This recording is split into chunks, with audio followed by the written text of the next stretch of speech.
La Asamblea escuchará un discurso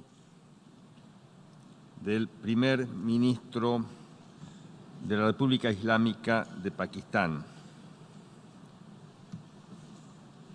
Su Excelencia Imran Khan.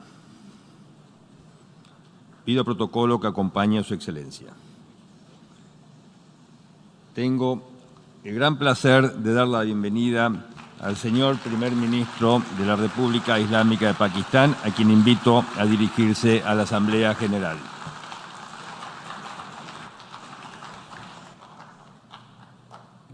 Bismillah ar-Rahman ar-Rahim. Iyyaka na'budu wa iyyaka nasta'in. Mr. President, Honorable Secretary General, Excellencies, ladies and gentlemen,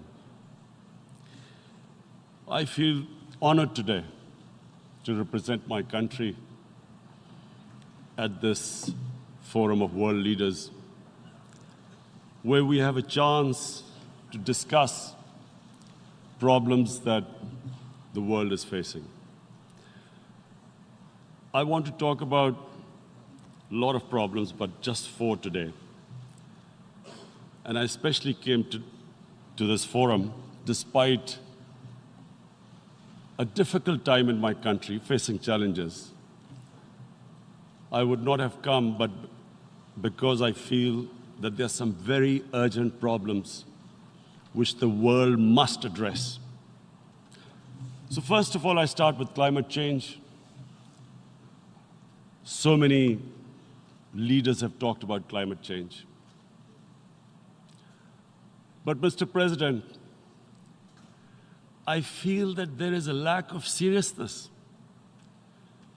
Perhaps world leaders do not, some of the leaders who can do a lot, do not realize the urgency of the situation. We have a lot of ideas, but as someone said, ideas without funding is mere hallucination. Pakistan, I'll give you start with my own country. Our country is amongst the top 10 nations in the world which are most affected by climate change. We depend upon our rivers. We are mainly an agricultural country. And 80% of the water in our rivers comes from our glaciers. The glaciers, not just on the Pakistani side, even India. The river, the 80% of the water in Ganges and the Indian rivers also comes from the glaciers, from the Himalayan glaciers, Karakoram, Hindu Kush. And these glaciers are melting at quite a rapid pace. We detected already 5,000 glacial lakes in our mountains. And if this keeps going, if nothing is done, we are scared that humans are facing a huge catastrophe. In my country, when my party came to power in the province of KP, we planted 1 billion trees in 5 years. Now we've set ourselves a target of 10 billion trees in Pakistan. Idea being to counter the effects of global warming. But one country cannot do anything. This has to be a combined effort of the world.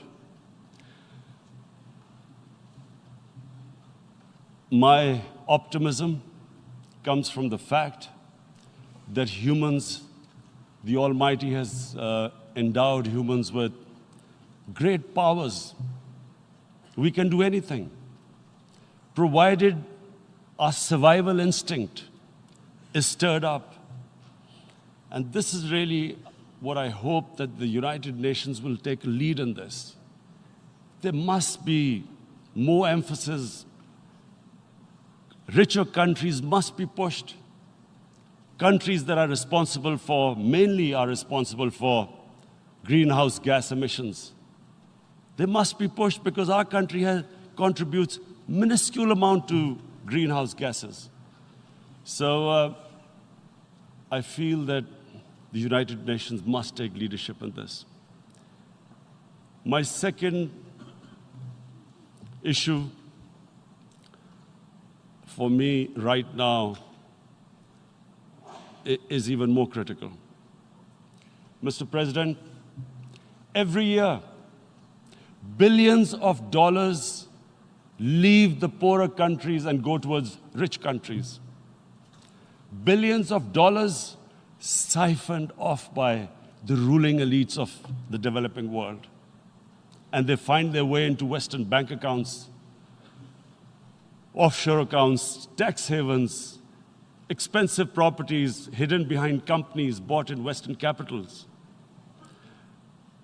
Mr. President, this is devastating the developing world. This is causing more poverty, deaths. It's impoverishing the developing world.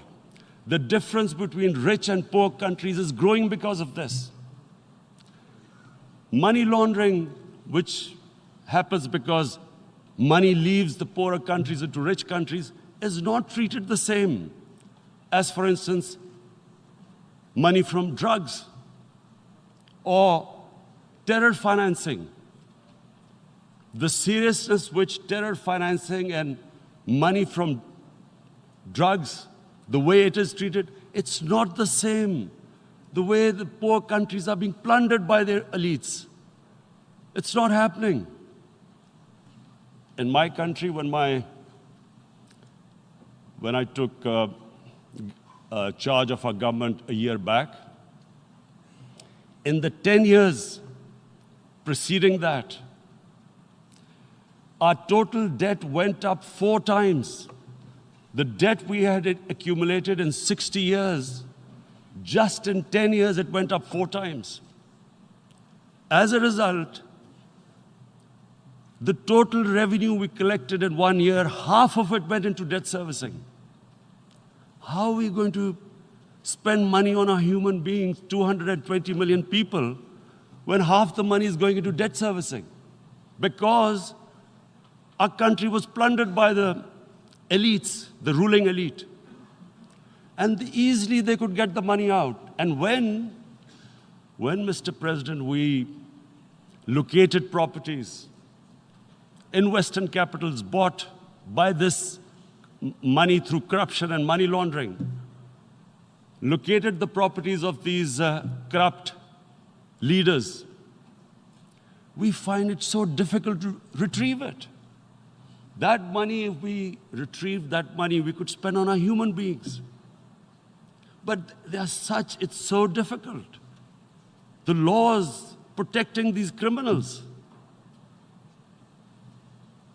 We do not have the sort of money to have expensive lawyers and spend millions and millions of dollars. We need help from the rich countries. And, Mr. President, it's critical. The rich countries must show political will. They cannot allow this to happen. How can the poor countries spend money on human development, which the United Nations asks, SDG? How are we going to do it when this money can easily leave our countries? So, unless the rich countries intend to build walls to stop economic refugees coming as we see right now, they must take action. They must take action now. It must be a deterrent. Corrupt ruling elites should not be able to take money out easily and park it into foreign bank accounts and into these properties abroad. And I never understand why. Why do we have these tax havens? Why is this allowed? Why shouldn't rich people pay taxes? Why is it legal to have these tax havens where you have these secret accounts? Because, the world is changing. The population of the world is growing. Sooner or later, you're going to have a crisis if the poor get poorer and the rich get richer. There is going to be a crisis sooner or later. So this is my second point. I hope that the United Nations takes a lead in this. It involves the IMF, the World Bank, Asian Development Bank. They must find a way of stopping this plunder of the developing world. My third point is Islamophobia.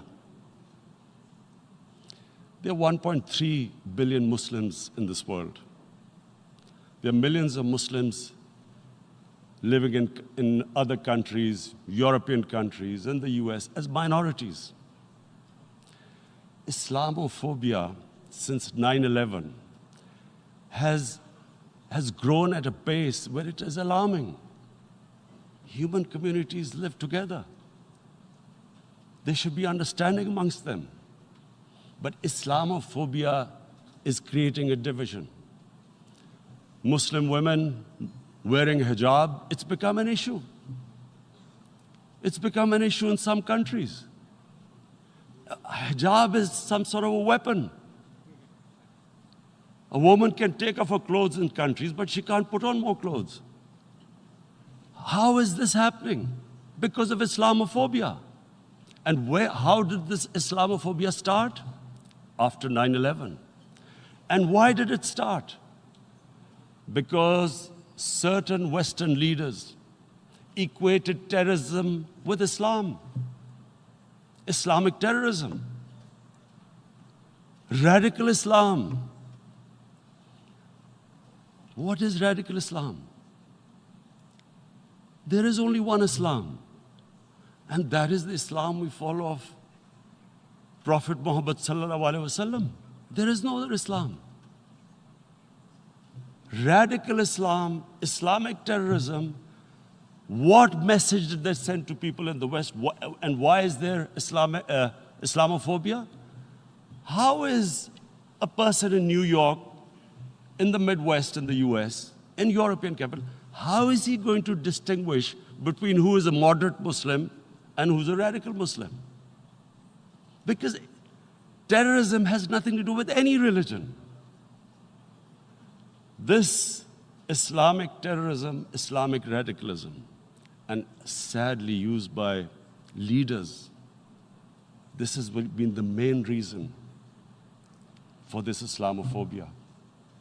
And it has caused pain amongst Muslims. We in Muslim countries watch this Islamophobia traveling abroad, and it's getting worse. And may I just say, Mr. President, that in European countries, it is marginalizing Muslim communities. And we all know that marginalization leads to radicalization. Some of the people who ended up as militants in Syria and other places were from marginalized Muslim communities. And my point here is that we must address this issue. I'm sad to say that we Muslim leaders have not addressed this issue either. After 9/11, when this thing came about war against radical Islam, rather than Muslim leaders trying to explain to the West that there is no such thing as radical Islam, in all human communities, they are radicals. They're liberals and rest are moderate. All human communities, Christians, Jews, everyone has it. But Islam is not radical, neither Judaism, neither Christianity, neither Hinduism. No religion preaches radicalism. The basis of all religion is compassion and justice, which differentiates us from the animal kingdom. But unfortunately, the Muslim leadership was so scared of being called radical Islam that all of them became moderates. In Pakistan, we were in the eye of the storm, and our government coined a phrase called enlightened moderation. No one knows what it meant. But everyone started putting on Western suits that they were moderates, started speaking. Even those who didn't know English would speak English because they were moderates. No one had a clue what it was. Because we, in the Muslim world, did not explain to the West that there is no such thing as radical Islam. One of the reasons why, after 9/11, Islam was supposed to be equated with terrorism was suicide attacks. Because the 9/11 bombers did a suicide attack, all sorts of theories came up that the Muslims are involved in suicide attacks because they will get virgin in heavens. Some came up with, what about women, suicide attackers? So this bizarre thing happened. No one explained. Suicide attacks and Islam were equated. No one did research that before 9/11, the majority of suicide attacks in the world were by Tamil tigers, who were Hindus. No one blamed Hinduism, and quite rightly. What has Hinduism got to do with what desperate people were doing in Sri Lanka? We all know we've seen films about Japanese kamikaze pilots at the end of the Second World War doing suicide attacks. No one blamed the religion. But here we were trying to prove we were moderates and not explaining to the West. But the most important thing I wanted to say here today, in explaining this Islamophobia, Mr. President, and I feel it's very important because I've spent, because of I played professional sport in England, I spent a lot of time there. So I know how the Western mind works and how West views religion. So where the misunderstanding about Islam came. And one of the reasons it caused Islamophobia. That was, in 1989, this book was published, maligning, insulting, ridiculing our Prophet Muhammad sallallahu alaihi wasallam. And there was a reaction in the Muslim world. The West couldn't understand what was the problem. Because in the West, because I have spent so much time in the West, religion is perceived completely differently. They don't look upon religion like we do. And so, Islam was supposed to be an intolerant religion. It was against freedom of expression. And Islam took a real beating 30 years ago. I still remember it became a watershed. And every 2 or 3 years, someone would malign our Prophet, peace be upon him. There would be a reaction by the Muslims. And again, it was Islam, an intolerant religion. Again, this time, I blame a certain section of the people in the West who deliberately provoked this, knowing the impact it would have. But the majority of the people in the West didn't understand. This is where, again, Muslim leadership let the Muslims down. We should have explained to them what our Prophet, peace be upon him, means to us. So in 1 minute, I'll try and explain what he means to us. Our Prophet was the witness to the divine book, the Holy Quran. The Holy Quran is the book of guidance for Muslims, and the Prophet's life was living the Quran. He was an example of what the Quran guided us to be. So he is the ideal we all try to get to. The Prophet created the state of Medina, the first state in Islam. That state was the basis of a Muslim civilization which became the predominant civilization for the next 700 years. And what was that state? I hear such strange things about Islam, that it is against women, it's against minorities. The first state of Islam in Medina, it was the first time a welfare state was set up. The state took responsibility of the weak, widows, orphans, poor people, handicapped. It taxed the rich, spent the money on the poor. The state announced that all human beings are children of Adam, hence equal, whatever the color of their skin. The state announced, the Prophet announced that, and slavery, the whole system depended on slavery as it did for many years in the Western societies. The Prophet said that one of the greatest deeds is to free a slave. But because the society depended on slavery, he said, but if you have to, treat them as an equal member of the family. And as a result, something happened in a Muslim world which hasn't happened in any other civilization. Slave dynasties appeared. Slaves became kings. The Mamluks, slaves who ruled Egypt. In India, there were slave dynasties. And then, with minorities, again, you hear that Islam is supposed to be against minorities. Let me just make this clear. In Islam, the Prophet announced that everyone was free to practice his religion. It was a sacred duty to protect the places of worship of all religions. He announced that every person is equal in front of law, whatever his religion or his color. And this incredible case, and I always quote this, that the fourth Khalifa, the head of state of Medina, he lost a court case against a Jewish citizen. So, number one, it showed there was a rule of law, no one was above law. And number two, that a Jewish citizen was an equal citizen. So, Mr. President, when a Muslim society is unjust to its minorities, it is going against the religion of Islam and our Prophet, peace be upon him. So, it is important to understand this.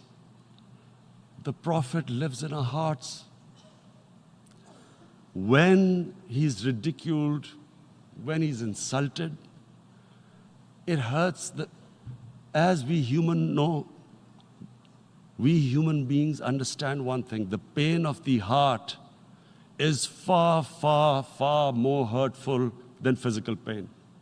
And that's why the Muslims react. And I always thought that if I ever had this stage, I would try and explain this to the world community, especially to the Western community, because having lived in the Western community, people didn't understand this. When I first went as a teenager to England, there was a comedy film on Jesus Christ. It's unthinkable in Muslim societies. So we need to explain that, look, in a human community, we must be sensitive to what causes pain to other human beings. We have, in the Western society, and quite rightly, the Holocaust is treated with sensitivity because it gives the Jewish community pain. That's all we ask, that do not use freedom of speech to cause us pain by insulting our Holy Prophet. That's all we want. And now, the number fourth point, Mr. President, and this is the most critical point, is the reason why I especially came here. It is about what is happening in Kashmir. Before I go on this, I want to make one thing clear, that when we came to power, my first priority was that Pakistan would be a country which will try its best to bring peace. We had been through this war on terror. We joined the United States war on terror after 2001. And Pakistan went through one of its worst periods where 70,000 Pakistanis died and over 150 billion was lost to our economy. And Mr. President, I opposed the war because in the 80s, Pakistan had joined the Western countries in what was the freedom struggle then in Afghanistan against the Soviets. And it was funded by the Western countries. These mujahideen groups, which were treated in guerrilla warfare, were trained by Pakistan Army, funded by the Western countries, and especially US, and they waged what was a freedom struggle in Afghanistan. The Soviets called them terrorists. We called them freedom fighters. 1989, the Soviets retreated. The Americans packed up and left. Pakistan was left with these groups. Come 9/11, Pakistan joined the United States in this war on terror. And now our government was supposed to, the reason why I opposed joining this war, because here we had indoctrinated them in jihad, meaning freedom struggle against foreign occupation. Now, because we had joined the US, and the US had occupied Afghanistan, now we were supposed to tell them that, no, this is not freedom struggle and jihad, it's terrorism. So that's why I tried to tell then government that, stay neutral because you will have leverage over them. You will be able to control them. But if you join them, you become collaborators and they will attack you, which is what happened. They turned against us. We went through a nightmare. 70,000 people killed in a war we had nothing to do with. No Pakistani was involved in 9/11. Taliban were in Afghanistan. Al-Qaeda was in Afghanistan. What had we to do with it? 70,000 Pakistanis died. So when we came to power, we decided that we would dismantle what was left of these groups. And this decision was taken not just by us, but by all the political parties in Pakistan. Unfortunately, they didn't implement it. So we came to power, we decided to implement it, and we dismantled whatever was left of the groups. And I know that India keeps accusing us that there are these groups there. I would like the United Nations to send observers, see for themselves what we've done. No Pakistani government would have dared to do this because it would have created strife. But we decided that there would be no militant organizations in Pakistan. So I need to give you this background and to what I'm going to say later on. And secondly, we started mending fences. I invited the Afghan president. We developed a relationship with Afghanistan. We had problems with Iran. We mended fences there. And then India. Now let me just give you a little background about my relationship with India. Because of cricket, and cricket being it's a passion in the subcontinent, I had great following in India. I have friends in India. And I loved going to India. So immediately, when my party came to power, the first thing we did was to immediately reach out to India.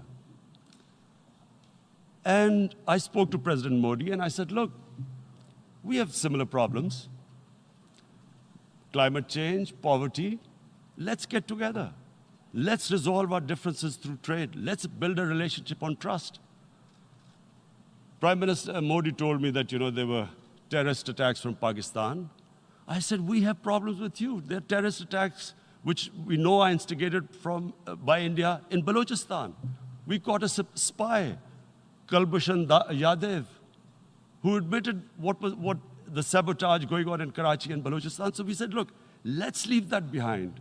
Let's move forward. Our main priority should be our people. The highest number of poor people live in the Indian subcontinent. Unfortunately, didn't make any headways. Our foreign ministers were supposed to meet on this in the UNGA last year.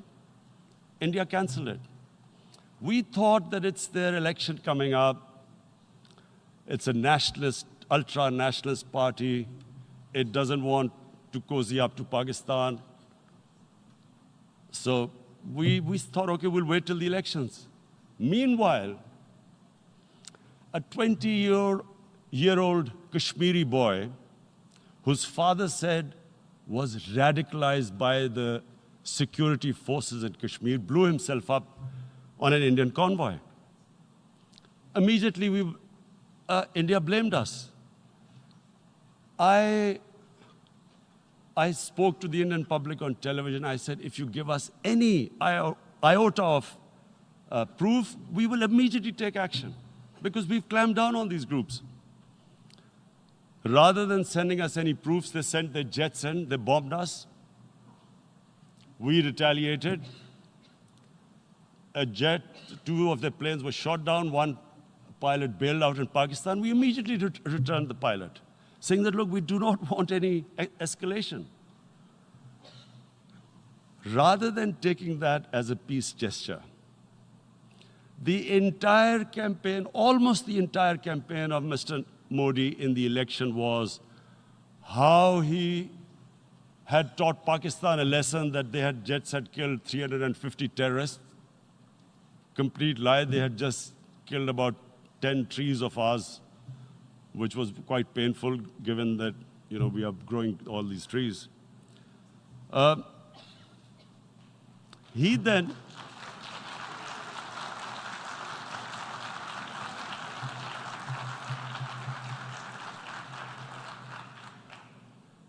the election campaign, Mr. Modi used words like, this is just a trailer, the movie is about to start. I went into Pakistan and taught them a lesson. This was the election campaign. Okay, so we thought, us politicians make all these statements to win elections. So, okay, after elections, we'll get back to our normal relationship. Well, the moment the elections ended, we approached India, no response, but then we discovered they were trying to push us in the FATF blacklist to bankrupt us. That's when we realized there was an agenda. And that agenda became obvious on the 5th August when India went against 11 United Nations Security Council resolutions, which say that Kashmir is a disputed territory and the people of Kashmir have the right of self-determination. They went against that. They went against Simla Accord, which is about bilateral, sorting out our differences through bilateral means, went against that. They actually went against the Indian Constitution. Illegally, they revoked Article 370, which gave Kashmir the special status. They got an extra 180,000 troops there. Total number of security forces in Kashmir now are 900,000. And they put 8 million people of Kashmir under curfew.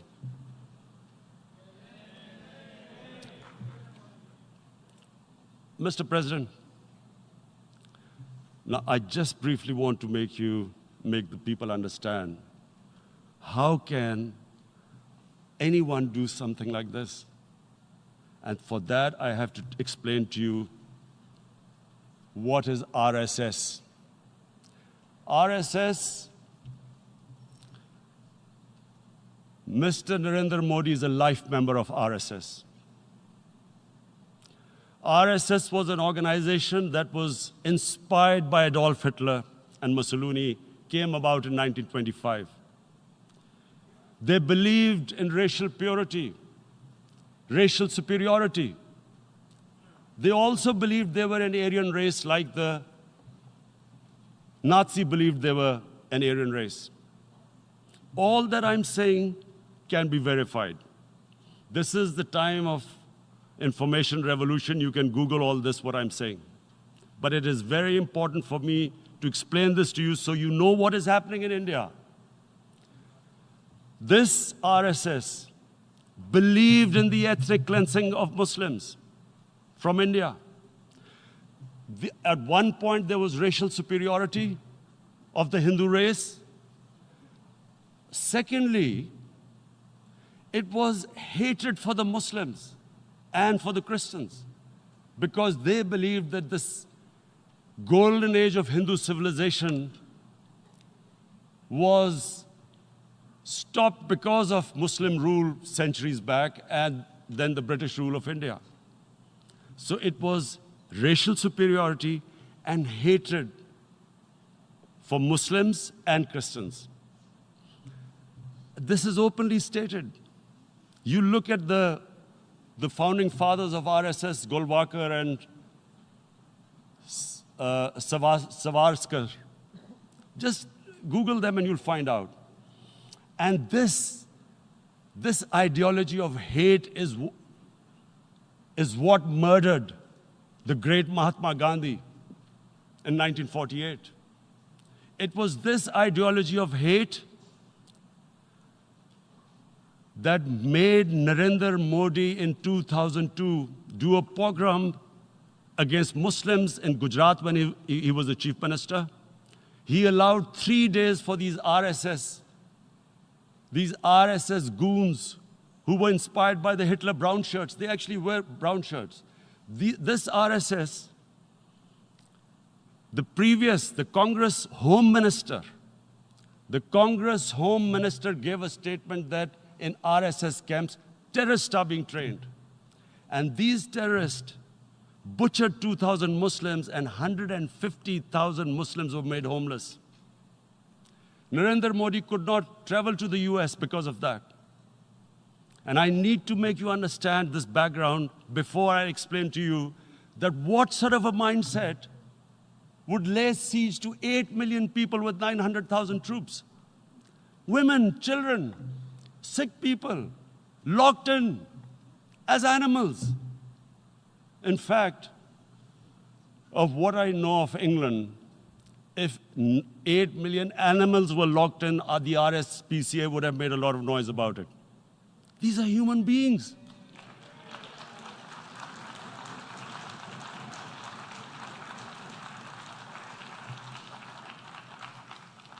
And Mr. President, what comes with racial superiority, these illusions of Aryan superior race, is arrogance.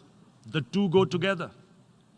And it's arrogance that makes people make mistakes and do stupid things. Cruel things like what Narendra Modi has done. It's sheer arrogance. And it's arrogance that has blinded him from the fact that what is going to happen when the curfew is lifted? Has he thought about it? This hasn't been thought through. What is he going to do when he lifts the curfew? Does he think that people of Kashmir will quietly accept the status quo because India has changed the constitution and taken away the special status? They'll accept that? Mr. President, 100,000 Kashmiris have died in the past 30 years because they were denied the right given by the United Nations, the right for self-determination. 100,000 have died and 11,000 women have been raped. There are 2 United Nations human rights reports on this. The world hasn't done anything because India is a huge market, 1.2 billion people. Sadly, the material prevails over the human. But this has serious consequences. Again, I repeat, that's why I'm here. Look, what is going to happen when the curfew is lifted will be a bloodbath. The people will come out. There are 900,000 troops there. They haven't come to, as Narendra Modi says, he's done this for prosperity of Kashmir. This is supposed to be for the development. These 900,000 troops, what are they going to do when they come out? There'll be a bloodbath. Has he thought it through what happens then? Mr. President, has anyone thought that what happens when there is a bloodbath? What do you think the impact will have on people of Kashmir? What do you think they will think? The way they have been boxed in their houses, treated like worse than animals, no rights. Thousands of all the political leadership has been arrested, taken out of Kashmir. Even those Kashmiri leaders who were pro-India have been taken out. 13,000 boys have been picked up and taken to God knows which destinations. So what do they think? What will the people of Kashmir do when they lift the curfew? They will be out in the streets. And what will these soldiers do? They will shoot them. They've already used pellet guns, blinded young boys. In the last 6 years, the 5 years, the oppression that has gone on in Kashmir. And so, Kashmiris will be further radicalized. Mr. President, there will be another Pulwama. And guess what? India will blame us. They're already blaming us. They're saying all this is happening because of Pakistan. One of their defense ministers said, there are 500 terrorists lined up on the border to go in. Why would Pakistan send 500 terrorists when there are 900,000 troops? What impact are they going to make? What will they do?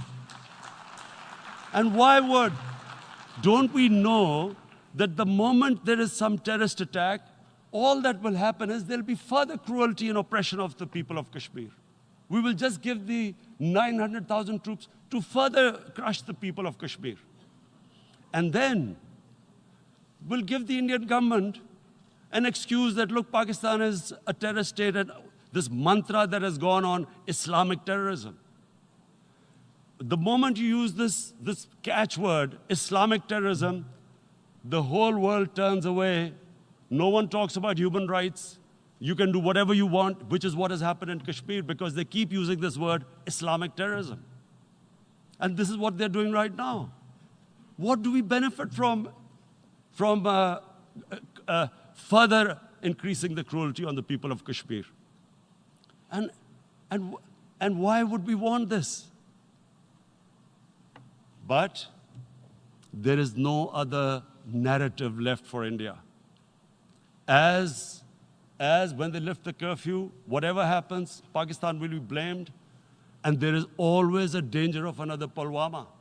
They might come and bomb us again, and then another cycle might start. And what does Narendra Modi think? That 180 million Muslims of India are thinking right now. Aren't they watching these Kashmiris stuck inside for 55 days they've been stuck in? Aren't they watching? What do you think? Don't you think that the Muslims will be radicalized in India? And I'm talking about 180 million people. And when they get radicalized, there will be some incident in India somewhere down the line. Again, we will be blamed. And I'm warning you right now, again, we will be blamed. And Mr. President, what about 1.3 billion Muslims who are watching this? And they know that it is only happening in Kashmir because they're Kashmiri Muslims. This is not happening to Kashmiri Hindus. They know that this is happening because of their religion. So what do you think they will be thinking? What do you think the Jewish community would think if they were, forget 8,000 Jews stuck like this? What do you think Europeans would think? What do we think? I mean, any human community, if their members are stuck like that, what do you think they will think? Are we a children of a lesser God? Is it not going to cause us pain? And then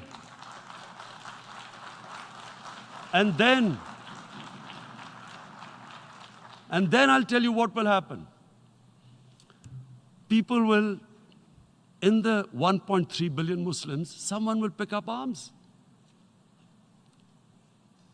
I know we've been brought up with films, Western films. This good, decent guy doesn't get justice. he decides to pick up a gun and start seeking justice. There was a film made in New York, famous film called Death Wish. This guy gets mugged by and his family, his wife gets killed or something. He can't get justice. He picks up a gun and he goes around shooting muggers. And the whole cinema cheers him on. So what do you think the Muslims are thinking right now? If there is a bloodbath, there will be Muslims becoming radicals, not because of Islam, but because of what they will see, that there's no justice when it comes to Muslims. There were Rohingya Muslims, Myanmar, who are, God knows, almost 1 million people out, ethnic cleansing. What was the response of the world community? So what do you think will be the response of 1.3 billion Muslims? I picture myself. I'm in Kashmir. I've been locked up for 55 days. I have heard about, and there are rapes, Indian Army going into homes, soldiers. Would I want to live this humiliation? Would I want to live like that? I would pick up a gun. You're forcing people. You are forcing people into radicalization. When people lose the will to live, what is there to live for? And this is what, if you can do this to human beings, you are actually radicalizing people. And so, Mr. President, I want to repeat here, this is one of the most critical times. There will be a reaction to this. Pakistan will be blamed. 2 nuclear-armed countries will come face to face, like we came in February. And before we head in that direction, the United Nations has a responsibility. This is why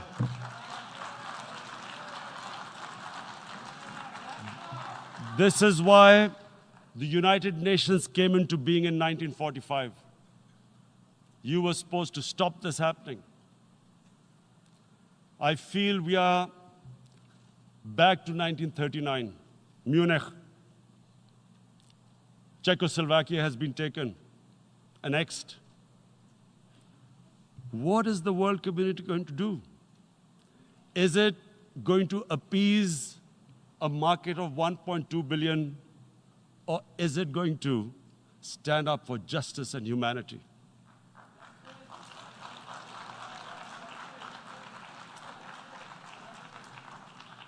If this goes wrong, you hope for the best, but be prepared for the worst.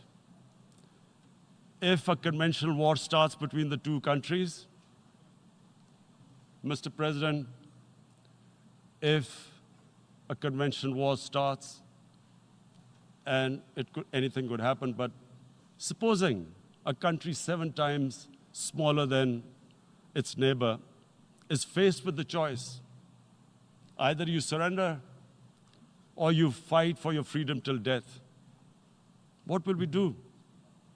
I ask myself this question. And my belief is, La ilaha illallah, there is no God but one. And we will fight. And when